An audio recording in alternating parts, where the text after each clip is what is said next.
Hello, नमस्कार. मी लक्ष्मी. सर्वांचं मनापासून स्वागत आहे. सर्वांना श्री स्वामी समर्थ. 4-5 दिवस झालं व्हिडिओ आला नाही, कारण की मला शिलाई मशीनचं खूप काम होतं ना, म्हणून व्हिडिओ नाही बनवून ठेवलेत. पण एडिटिंग करायला मला वेळच नाही भेटलं. त्याच्या म्हटले आजपासून टाकावं म्हटले, म्हणून मी सकाळ संध्याकाळ शॉर्ट व्हिडिओ टाकत होते. सकाळी एक शॉर्ट व्हिडिओ, संध्याकाळी एक शॉर्ट व्हिडिओ टाकत होती. आणि मी थोडंसं बाहेर गेलती, येताना मी भिजून आली म्हणून डोक्याला टावेल लावलं. आणि पाऊस बघा किस्ता पडलाय, भरपूर पाऊस पडलाय. आणि मी भिजतच आली. आल्या कपडे चेंज केले आणि डोक्याला टावेल गुंडाळून घेतलं आणि खूप भिजली, प्रमाणाच्या बाहेर भिजलेली मी त्याच्यासाठी. आणि म्हणून तुम्हाला दाखवते बघा, मी भिजून पण आली आणि पाऊस किस्ता पडलाय, भरपूर पडलाय. आणि आता थंड वातावरण आहे, म्हटलं तर चला चाय बनवायचे. तर मी भजी करणार होती, बघितलं तर बेसनचं पीठ संपले. दळायचं माझ्या लक्षातच आलं नाही. असो, आता दळायला कधी मुहूर्त भेटेल माहीत नाही. तर चला, तर पोहे वरच भागवायचं म्हणून पोहे बनवले आणि एका साईडला चाय ठेवला आणि नाश्ता करून घेते. हे बघा 5:30 वाजले संध्याकाळचे. तर मला खायची होती गरमागरम भजी आणि चाय.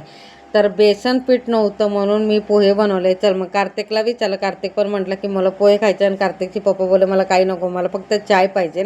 मी आणि कार्तिकच चाय आणि पोहे खाऊन घेणार आहेत. तर म्हणून फक्त कार्तिकच्या पप्पाला चाय देणार आहे. मला खरंच माफ करा, कारण की ना 2-3 दिवस खूप मला कामं होतं, मला एडिटिंग करायलाच नाही भेटलं. त्याच्यासाठी मी आता टाकते.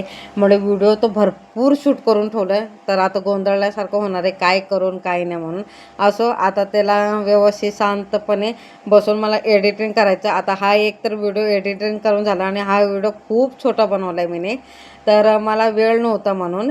तर हे बघा, मी आता चाय आणि पोहे खाऊन घेतो. हे बघा, तर लागलंच मग आता स्वयंपाकाला करून घेते. चाय नाश्ता करून झाला ना, स्वयंपाक करून घेते. हे बघा, कांदा टमाटर लसूण आहे ना, तर कापून घेतला मोठा मोठा. त्याच्यानंतर आज बनवणार आहे मी शेंगची भाजी बनवणार आहे. त्याच्यासोबत आहे ना मखाण्याची खीर, साधी सिंपलच बनवणार आहे मखाण्याची खीर. आणि त्याच्यानंतर मग भात आणि चपात्या. तर शेंगे ना चांगलं कापून घेते. हे बघा,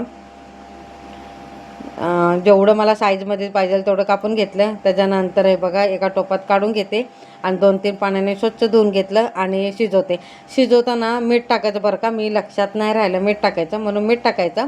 त्याच्यानंतर हे ना बारीक पेस्ट करून घेते. लागलंच कोथिंबीर पण टाकून घेते त्याच्यात आणि चांगली पेस्ट करून घेते. हे बघा, अशी पण शेंग खूप छान लागते. आणि आपण जास्तीत जास्त तुरीच्या डाळी तर टाकतो. अशी करून बघा, खूप सुंदर आणि छान आहे गरमागरम चपाती बरोबर. आणि तिथं पेस्ट करून घेतलं आणि इथं ना शेंग शिजतात तोपर्यंत इथं बघा मी मखाने ना एक कढई घेतली, कढईत तूप टाकलं आणि मखाने छान खरपूस भाजून घेतं. आणि भाजल्यानंतर एका साईडला काढून घेतलं आणि दूध तापवलं ठेवलं.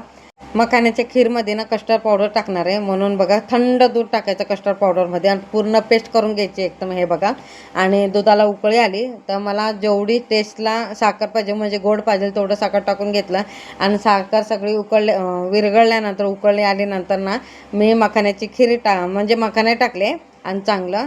आणि अजून एकदा उकळी आल्यानंतर हे बघा मी अजून एकदा पेस्ट करून घेते आणि जसं टाकते हे बघा असं टाकायचं, गुठल्या अजिबात होणार नाही. तर साधी सिंपल मखाण्याची खीर बनवते. आणि माझ्याकडे ड्रायफ्रूट नाही बरं का, त्याच्यासाठी इलायची पावडर आणि वरतून तूप टाकलं. कसं वाटलं मला नक्की कमेंटमध्ये सांगा, कारण की ना माझ्याकडे ड्रायफ्रूट नाही म्हणून साधी सिंपल बनवायचं. त्या दिवशी आम्ही बनवलेलं आणि ते का छोटी तुम्हाला शॉर्ट व्हिडिओमध्ये रेसिपी शूट नाही केलं ना, त्याच्यासाठी आता ह्यावेळी मी शूट करणार आहे.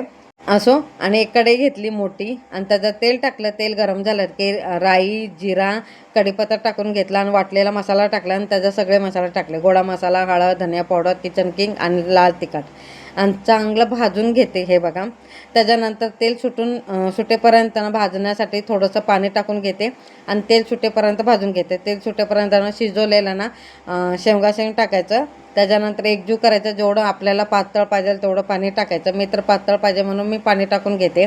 आणि त्याच्यानंतर वरतून चवीपुरता म्हणजे जेवढं टाकलं दमाने मीठ टाकायचं, कारण की शिजवताना टाकले आणि मी शिजवताना मीठ टाकलं नाही, म्हणून मला जेवढं लागतं तेवढं मीठ टाकलं मी. त्याच्यानंतर उकळी आल्यानंतर कोथिंबीर कापून टाकते आणि त्याच्यानंतर अजून एकदा चमच्याने हलवून घेते. कसं वाटलं व्हिडिओ छोटासा, मला नक्की कमेंटमध्ये सांगा. आवडला असेल तर लाईक शेअर सबस्क्राईब